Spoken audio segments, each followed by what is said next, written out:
jetez 99% des informations essentielles de vos meilleurs clichés sans le savoir. Vous ne connaissez pas la seule ligne de réglage que les puristes vous interdisent de dépasser. Nous sommes tous passés par là. Le moment est parfait, mais la photo est si sombre qu'elle semble clairement destinée à la poubelle. La majorité d'entre vous abandonne à cette étape, convaincu que toute tentative au-delà de l'ordinaire se terminera par l'horreur du bruit numérique. Mon objectif aujourd'hui est de briser cette peur. Je vais vous prouver qu'en manipulant l'outil lumière, nous pouvons ramener n'importe quelle image à la vie en moins d'1 minute.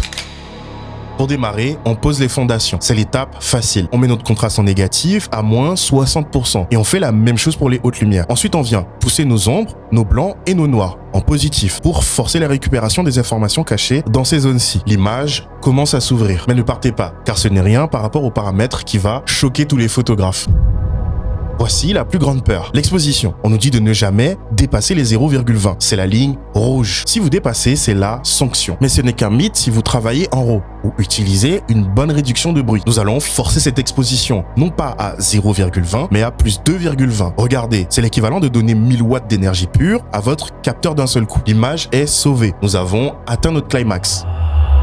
Maintenant, nous finissons la résurrection. Dans notre courbe, on sculpte. On vient renforcer le point des ombres et éclaircir celui des hautes lumières, stabilisé par un point rehaussé dans les tons moyens. Pour donner de la force et de la netteté, on pousse la texture et la correction de voile en positif. Et pour retrouver de la douceur, on adoucit l'ensemble avec la clarté en négatif.